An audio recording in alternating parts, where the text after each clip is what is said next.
प्रणाम मित्रों, मैं हूं विकास सक्सेना। सामाजिक एवं राजनीतिक घटनाओं के विश्लेषण के यूट्यूब चैनल चैतन्य में आपका स्वागत है। आप देख रहे हैं विकास की बात। आतंकवादी घटनाओं को अंजाम देने के लिए पैसे की व्यवस्था करने वाले यानी कि टेरर फंडिंग के आरोपी इंजीनियर राशिद को सुप्रीम कोर्ट ने जमानत दे दी है। सुप्रीम कोर्ट के इस फैसले के बाद बहुत सारे लोग हैरान हैं कि आखिर इस तरह के गंभीर आरोपों में घिरे आरोपियों को यदि सुप्रीम कोर्ट इस प्रकार से जमानत देगा तो देश की सुरक्षा व्यवस्था और अलगाववाद पर नियंत्रण किस प्रकार से पाया जा सकेगा। जो सुप्रीम कोर्ट का ये फैसला है, इसको लेकर हैरानी इसलिए हो रही है क्योंकि इंजीनियर राशिद को जो जमानत दी गई है वो इसलिए नहीं दी गई है कि उन पे जो आरोप लगे हैं उनमें उसने कोई कमी पाई है या केस की मेरिट के आधार पर नहीं, बल्कि इंजीनियर राशिद को जमानत दी गई है चुनाव प्रचार करने के लिए। जम्मू कश्मीर में चुनाव चल रहा है, 3 चरणों में वहां पर चुनाव होना है, तो इंजीनियर राशिद को चुनाव प्रचार के लिए जमानत, अंतरिम जमानत दी गई है।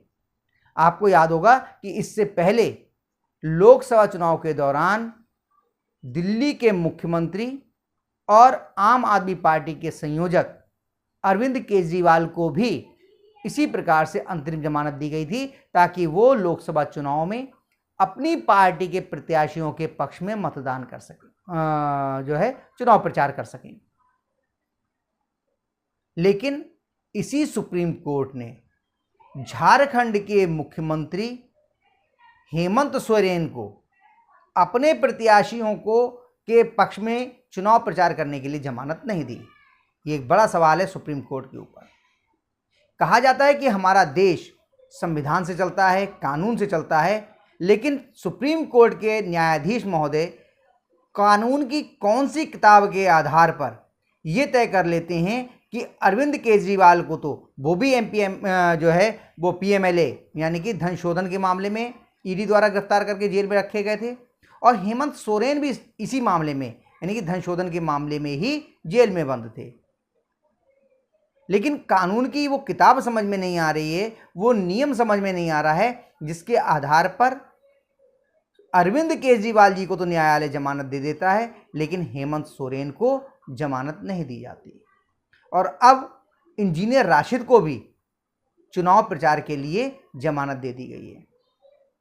तो यदि चुनाव प्रचार जमानत का आधार बनता है तो किसी भी राजनेता को जेल में बंद रख पाना अदालतों के लिए लगभग असंभव हो जाएगा, क्योंकि अपने देश के किसी ना किसी भाग में प्रत्येक समय, लगभग हर समय चुनाव होते रहते हैं। आप ये जानते होंगे कि सुप्रीम कोर्ट के द्वारा दिए गए निर्णय कानून के रूप में माने जाते हैं और निचली अदालतों पर वो बाध्यकारी होते हैं। ऐसे में निचली अदालतों को तमाम राजनेताओं के लिए जमानत देना बाध्यकारी हो सकता है, जो कि चुनाव में जहां पर चुनाव हो रहा हो उस जगह पर। और इंजीनियर राशिद जो इस समय पे बारामूला से सांसद हैं, वो जेल में रहते हुए सांसद का चुनाव जीत गए, उन पर कितने गंभीर आरोप हैं इनको समझना पड़ेगा। इंजीनियर राशिद इससे पहले 2008 और 2014 में जम्मू कश्मीर की ही एक विधानसभा सीट है लंगेट, वहां से विधायक रह चुके हैं। 2019 का लोकसभा चुनाव भी वो लड़े थे लेकिन वो चुनाव हार गए थे। इसके बाद 2019 में ही राष्ट्रीय जांच एजेंसी यानी कि एनआईए ने उन्हें टेरर फंडिंग यानी आतंकवाद को वित्त पोषण के मामले में गिरफ्तार कर लिया है और वो तिहाड़ जेल में बंद हैं। अब उनको जम्मू कश्मीर में हो रहे विधानसभा चुनावों में चुनाव प्रचार के लिए जमानत दे दी गई है। इंजीनियर राशिद पर यह आरोप है कि उन्होंने आतंकवाद की घटनाओं में आतंकवादियों को सहयोग करने के लिए धन उपलब्ध करवाया था या धन को एकत्र करा था।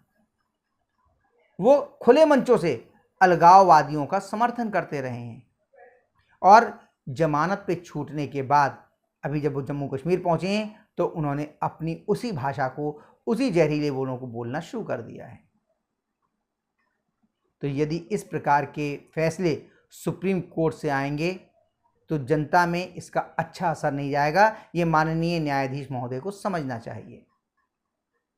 देश की सुरक्षा व्यवस्था को खतरे में डालने वाले आतंकवादियों को जो वित्त पोषण का आरोपी हो, आप कह दीजिए, आप फैसला जल्दी कीजिए, आप एनआईए पे नकेल कसिए, आप अन्य जो एजेंसियां हैं, जो जांच एजेंसियां हैं, उन पे नकेल कसिए कि आपको इतने दिन के भीतर अपनी जांच पूरी करनी है, मुकदमे को ज़्यादा लंबा नहीं लटकाना है। लेकिन जांच एजेंसियां भी मजबूर हैं कई जगह पर, ये भी न्यायाधीश महोदय समझ रहे होंगे या उनको समझना चाहिए। जैसे कि दिल्ली का जो शराब घोटाला है, जिस मामले में दिल्ली के मुख्यमंत्री अरविंद केजरीवाल जी और दिल्ली के पूर्व उप मुख्यमंत्री मनीष सिसोदिया जी फंसे हुए हैं। इन लोगों ने अपने मोबाइल फोन और लैपटॉप के पासवर्ड जांच एजेंसियों को नहीं दिए हैं। जांच एजेंसियों का कहना है कि इनके माध्यम से बहुत सारे खुलासे हो सकते हैं। वो पैसा कहाँ गया, उस पैसे का क्या हुआ, कुछ राज छिपे हो सकते हैं। तो ये व्यवस्था तो सुप्रीम कोर्ट के माननीय न्यायाधीश कर सकते हैं कि यदि कोई आरोपी अपने इलेक्ट्रॉनिक उपकरणों या गैजेट्स का पासवर्ड नहीं दे रहा है तो उसे प्रथम दृष्टया दोषी माना जाए। लेकिन इतना होने के बावजूद दर्जनों की संख्या में मोबाइल फोन तोड़े गए हैं, सिम कार्ड बदले गए हैं। इन तथ्यों को सामने रख रही हैं जांच एजेंसियां, लेकिन आरोपियों पर किसी भी प्रकार की सख्ती नहीं की जा रही है। उन्हें बेनिफिट ऑफ डाउट देने का परोक्ष रूप से प्रयास किया जा रहा है। कल अरविंद केजरीवाल जी की जमानत पर फैसला आने वाला है, जो सीबीआई ने उन्हें गिरफ्तार किया है, और ईडी की गिरफ्तारी पर उनके लिए अंतरिम जमानत मिल चुकी है। और अंतरिम जमानत क्यों दे रहे हैं, इसका भी कोई हिसाब नहीं है। मतलब हालत ये हो गई है, देखने में ऐसा लग रहा है कि माननीय न्यायाधीश महोदय के जो मन में आ रहा है वो कानून है। कानून की किताब में कहाँ लिखा हुआ है, इसे पढ़ने, बताने और कहने की उनके लिए कोई आवश्यकता नहीं है। कई फैसलों में तो सुप्रीम कोर्ट ने यहां तक कह दिया है, चूंकि हम सुप्रीम कोर्ट हैं, हम सुप्रीम हैं, इसलिए हम ये फैसला कर सकते हैं। कानून की किसी किताब में ये लिखा हो या ना लिखा हो, इससे ये सुप्रीम कोर्ट ने कहा नहीं है, लेकिन उनकी बातों से ऐसा लगता है कि उनके लिए इससे कोई फर्क नहीं पड़ता। तो इस तरह के फैसले सुप्रीम कोर्ट की साख को खत्म कर देंगे, खराब कर देंगे।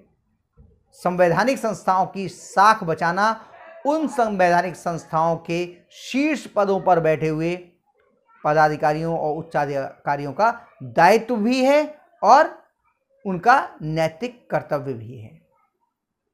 यदि वो ऐसा नहीं करेंगे तो संवैधानिक संस्थाओं की साख को बचा पाना असंभव हो जाएगा।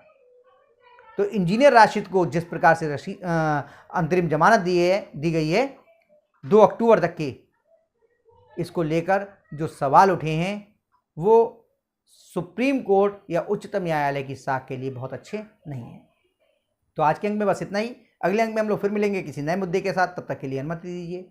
आपसे अनुरोध है कि अगर आपको ये वीडियो पसंद आया हो तो इसे लाइक कीजिए, शेयर कीजिए, और हाँ, अगर इस चैनल पर आप नए हैं तो आपसे ये भी अनुरोध है कि इस चैनल को सब्सक्राइब करने के बाद नोटिफिकेशन का बेल आइकन जरूर दबाइए। धन्यवाद, प्रणाम।